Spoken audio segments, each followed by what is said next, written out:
There were some pretty saucy comments coming out of Spotify last week after the head of podcast innovation and monetization, Bill Simmons, called Prince Harry and Meghan Markle grifters, shall we say, and then joked, and I quote, "I've got to get drunk one night and tell the story of the Zoom I had with Harry trying to help him with a podcast idea.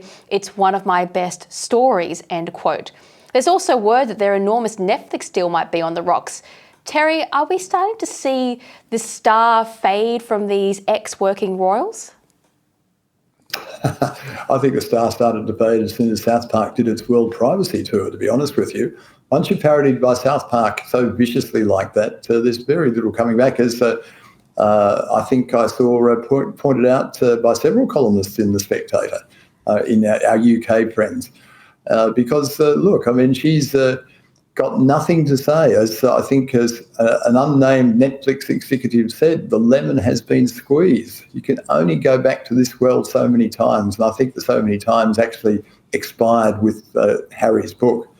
But when you think about it, I mean, since South Park, I don't think Meghan's been seen except for that one trip to New York where they had the car chased by the paparazzi and were absolutely in fear of their lives.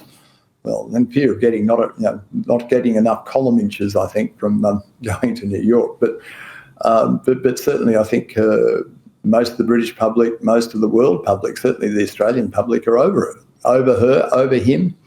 And I think the soap opera, as far as we're concerned, must stop because we've got a royal family, we've got a group of working royals, not just Prince William and the Princess of Wales, but also the extended immediate royal family, especially the hardest working of them all, Princess Anne, who are doing the job while these two, come on, let's at least hint. Effing grifters was what the man said.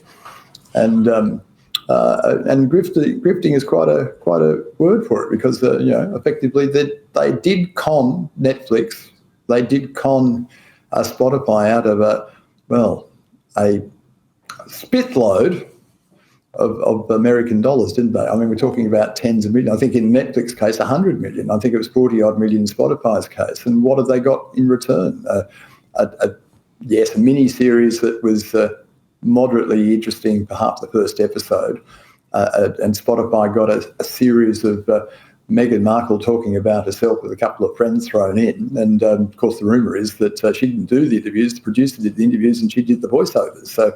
I'm pretty sure we saw that her current Archetypes is currently being outranked by 2 hours of background noise designed to sleep to. So it's not exactly a re-endorsement of the quality of the Spotify interviews. Well, true. I wouldn't call them effing grifters, to be honest with you, Alexandra. I'd call them archetypical grifters, which is what I actually said in the morning double shot. So I think archetypical grifters like that, basically who feel that the world owes them a living, that professional victimhood is the way to go.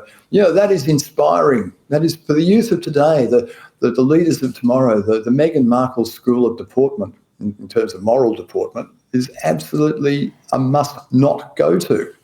Yes, well, I think we might be seeing a few less stories about them in the coming months. But look, Terry, thank you for joining us here at Spectator TV, and we look forward to your next morning double shot. Well, I'll try to keep the next morning double shot as bright as my jacket. How's that? That'd be wonderful. Thank you, Terry.